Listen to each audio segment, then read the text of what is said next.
अस्सलाम वालेकुम, welcome to my channel analysis with Binish. आज हम बात करने वाली हैं खुमार ड्रामा के नए ट्विस्ट के बारे में और क्या हमारे हरीम को डिवोर्स होने वाली है। आज इसके ऊपर हम बात करते हैं, तो बिल्कुल भी टाइम अपना वेस्ट नहीं करते हैं, जल्दी से चलते हैं अपने रिव्यू की तरफ।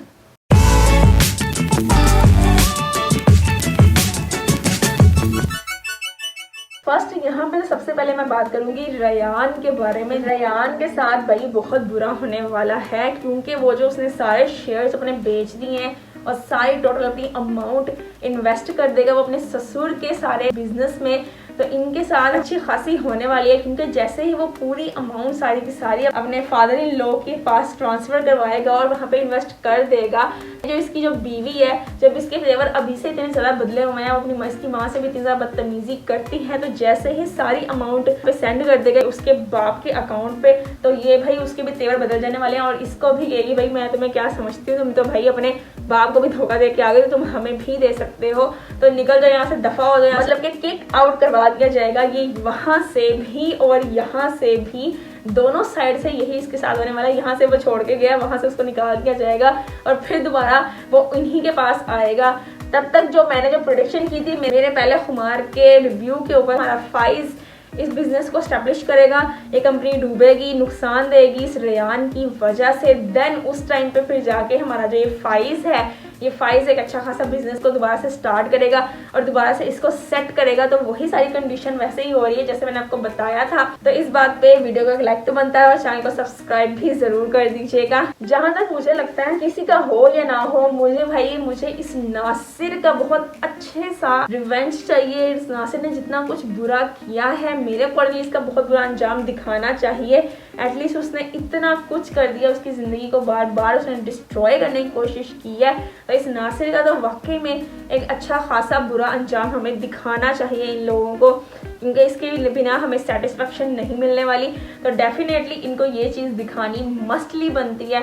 जैसे वो इस तरह हर बंदे से पैसे ठगता फिर रहा है, इधर दिल करता है 5 लाख 10 लाख वो यूं मंगवा लेता है बहुत इजी तरीके से। तो इस नासिर का अंजाम तो बहुत बेहतरीन होने वाला है। इसके हाथ हुस्ना ने भी नहीं लगना और इसका बहुत बड़ा नुकसान कुछ ना कुछ होने वाला है। मेरे अकॉर्डिंगली नासिर का तो भाई जरूर कोई ना कोई अंजाम दिखाना चाहिए। अगर आपको भी ऐसे लगता है मेरी बात से एग्री है तो मुझे कमेंट सेक्शन में जरूर बताइएगा। इस जगह पे मैं हमारे फिरोज खान को बहुत मस्टली अप्रिशिएट करती हूँ कि जिस टाइप के डायलॉग डिलीवरी इन्होंने अदा की है। जब रेयान और फाइज की कन्वर्सेशन चल रही होती है ऑफिस में, दैट वाज द मोमेंट के जिस तरह से हमारे फाइज ने डायलॉग्स बोले, एतबार होता है, एतमाद होता है, एहतियात होती है, वो सब डायलॉग उन पे बहुत ज़्यादा सूट कर रहे थे। हमारे फिरोज खान पे बहुत ज़बरदस्त डायलॉग डिलीवरी थी, ऑन पॉइंट, बहुत ही ज़बरदस्त लग रही थी। और शुरू से ही मुझे इसका जो भाई है, इसके जो जिस तरह से मुंह बिगाड़ता है ना, मुझे बहुत ही बुरा लगता है, बहुत ही ज़्यादा लगता है। उस पर ये एक्सप्रेशंस बिल्कुल भी सूट नहीं करते।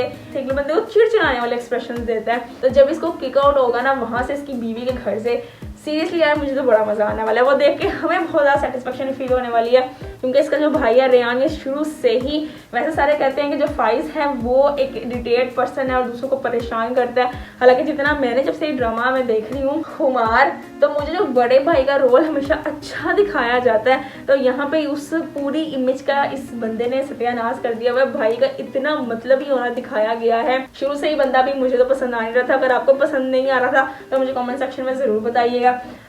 अच्छी खासी बातें अब सुना दी हुई है हमारे फाइज ने। अब जाहिर है एक बच्चा जिसको बिल्कुल भी कुछ समझा ना गया हो, जिससे प्यार ना किया हो ज्यादा, जिसको बिल्कुल बेकार चीज एक तरह से समझी गई हो, अब जब एक ऐसा बंदा जिसके ऊपर बहुत ज्यादा अगर दूसरे बंदे को माँ बाप को ट्रस्ट होता है और वो बहुत ज्यादा उससे उम्मीदें लगा के बैठते हैं, तो ऐसा बंदा जब धोखा देगा, सिंपल सी बात है, और जब वो बच्चा जिसको वो कुछ नहीं समझते थे वो इतना कुछ करके दिखाएगा, बहुत ज्यादा इंटरेस्ट बिल्ड होने वाला है। हमारा फाइज जो इस कंपनी में बहुत सारे साल लगा के इसको यहाँ तक पहुंचाया, with in 1 year I think के फाइज जो है वो इससे अच्छा जो एक ऑफिस है उसको स्टैब्लिश कर लेगा, जब तक उसका बच्चा आई थिंक इस दुनिया में आ जाएगा। अगर जहाँ तक बात की जाती है हरीम की, तो जहाँ तक मुझे लगता है कि इस ड्रामे में तो एटलीस्ट हरीम और फाइज अलहदा नहीं होने वाले, इनकी डिवोर्स नहीं होने वाली, चाहे कोई भी सिनेरियो क्रिएट हो गया हो। उन्होंने इतनी बड़ी चीज दिखाई है कि उसका बेबी भी होने वाला है, तो डेफिनेटली ये रिश्ता तो नहीं टूटने वाला। और वैसे भी अगर आप जानते हैं इस चीज को कि जब तक डिलीवरी नहीं नहीं हो जाती तब तक आप अपनी उस बीवी को डिवोर्स नहीं दे सकते,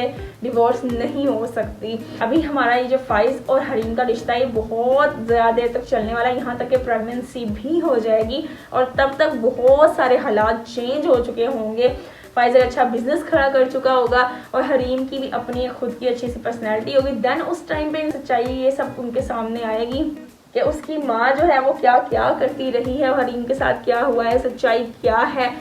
उस जगह पे जाके ये ड्रामे की हकीकत असल में खुलने वाली है और ये दोनों मेरे अकॉर्डिंगली इसकी हैप्पी एंडिंग की होनी है और फाइज और हरीम ने एक दूसरे के साथ ही रहना है और इस ड्रामे को वैसे ही एंड किया जाएगा। मेरे अकॉर्डिंग तो ये ड्रामा कुछ इसी वे में चलेगा। देन जब हमारा फाइज हर चीज स्टैब्लिश कर चुका होगा तब जाके ये सारी सच्चाई सामने आए और फिर जाके जो ये मदर पाकिस्तान है, जो इसकी फाइज की जो माँ है, जाके जी हरीम को मनाएगी और उनको उसको बना के लेके आएगी घर में कि तुम ही मेरी असली बहू थी, तुम ही इस चीज को डिजर्व करती हो, तुम ही तमीजदार बच्ची हो। देन ये जाके ये जो मैडम है हमारी नजर आ रही है माँ, हमेशा से इसने गलत फैसले किए हैं। अभी भी ये सारी सिचुएशन अपने हस्बैंड से छुपाने का जो ये काम कर रही है ये भी बहुत एक तरह से गलत डिसीजन ले रही है। इसकी जो बेटी है, बेटी के ससुराल वाले भी ऑलरेडी वो भी लालची हैं, जैसी डिमांड्स ये करती थी जाके अब वही डिमांड्स इससे की जा रही हैं और अभी ये इस कंडीशन में भी नहीं है कि उन डिमांड्स को पूरा किया जाए। फाइज की जो बहन है इसका रिश्ता होगा या नहीं होगा, मेरे अकॉर्डिंगली तो इसका रिश्ता यहाँ से टूटने वाला है क्योंकि वो लालची लोग दिखाए गए हैं। तो इसके बदले हो सकता है उनकी सच्चाई कोई सामने आए जिसकी वजह से रिश्ता टूट जाएगा और इस लड़की का रिश्ता कहीं और होगा। उसका नाम क्या है मुझे याद नहीं आ रहा,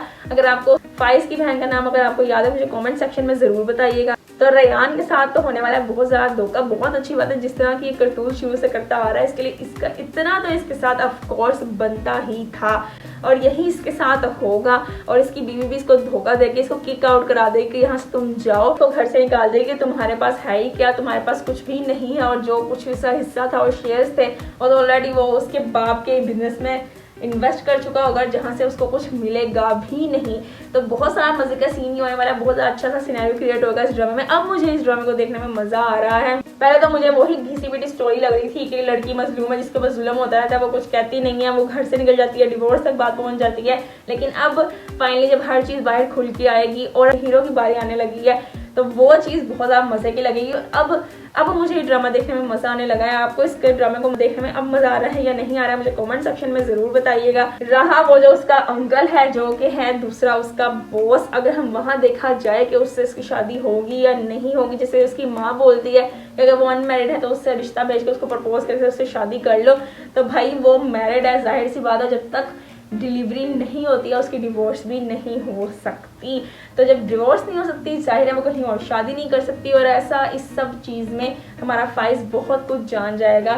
तो हमारी हरीम तो एटलीस्ट उस बॉस के साथ तो उसकी शादी नहीं होने वाली, अदरवाइज और कोई सिचुएशन बन सकती है जिससे उसकी मे बी उसके घर के हालात बेहतर हो जाएं, लेकिन हमारी हरीम तो एटलीस्ट उस घर की बहू तो नहीं बनने वाली। आई थिंक मैं काफ़ी टाइम के बाद इसके ऊपर रिव्यू कर रही हूँ, मज़ा नहीं आ रहा था मुझे देखने में, अब देखने में मज़ा आया है तो अब मैं रिव्यू भी कंटिन्यू कर रही हूँ। अगर आपने अभी तक मेरी हई ड्रामे की जो लेटेस्ट रिव्यू है जिसमें मैंने बताया कि नेक्स्ट 2 डेथ्स जो एक साथ एकदम एक ही बार में एक ही टाइम पे होने वाली हैं वो कौन सी ऐसी डेथ है हमारी हई ड्रामे की, तो ऊपर उस वीडियो का आपको लिंक आ रहा होगा, तो जल्दी से उसको क्लिक करके जल्दी से उस वीडियो को देख के लाइक का बटन जरूर ठोकिएगा। सो आज के लिए बस इतना ही। अगर आपको इस वीडियो में कोई एक भी पॉइंट अच्छा लगा हो तो वीडियो को लाइक कर दीजिए, चैनल को सब्सक्राइब कर दीजिएगा, बेल आइकन को क्लिक करना मत भूलिएगा और कमेंट सेक्शन में अपना फीडबैक देना मत भूलिएगा और इंस्टाग्राम पे मुझे जल्दी से फॉलो कर लें @binish-numan1। So stay tuned and Allah Hafiz.